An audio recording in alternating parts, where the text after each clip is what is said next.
Yan guys, pagka-tap ng item, and tingin nyo okay naman yung product, so tap na natin dito is yung add to cart. So, para mapunta na siya sa ating cart. And then, pili kayo ng variation or color ng item na gusto niyo. So, for example, is ito. Tap nyo lang yung item, and then yung quantity, lagay nyo kung ilan, kung 1, 2, 3, or more. So, yan. Isa lang ilalagay kong quantity. And then, after nyan guys, tap na natin dito ulit yung add to cart. So, naka-add na siya sa add to cart natin. So, para naman ma-place order or ma-check out, itatap natin dito yung ating cart. So, tap natin yung cart. And dito guys, lalabas na yung in-add to cart natin kanina. So, para ma-place order yung item, make sure na merong check mark guys yung item na gusto nyong bilhin. So, ito yung bibilhin kong item. So, kita nyo naman meron siyang check mark sa side niya. And kapag ganyan, ibig sabihin, yan yung ma-place order natin. So, nakalagay naman yung presyo sa baba kung magkano. So, nakalagay is 73 pesos.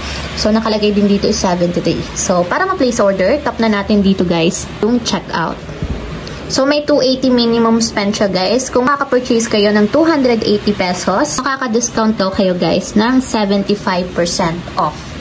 So, for example is mag-a-add pa ako ng item para maka-discount tayo ng 75%. So, ito yung i-add ko. Hanggang sa maka 280 pesos tayo na worth ang item. So, tap lang natin. And ayan guys, kung makikita nyo, naka-purchase na ako ng 567 pesos. And pwede ko na siyang i-check out since nga naka-avail na ako ng discount. So, tap na natin yung continue to check out.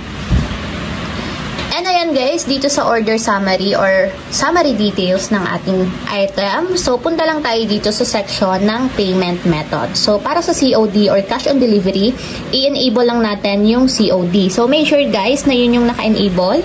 Katulad nito, so for cash on delivery, so ayan guys, kita nyo naman naka-enable na yung cash on delivery. So, i-sure nyo lang guys na nandyan siya para yung payment natin is COD talaga. So, ayan guys, after nyan, tap na natin yung submit order na nandito sa baba. And may magsasend na OTP code sa ating mobile number for verification. So, lalagay lang natin yung OTP dito sa blank boxes. And ayan guys, lagay lang natin yung 6-digit code dito sa blank spaces. And verification successful na siya guys.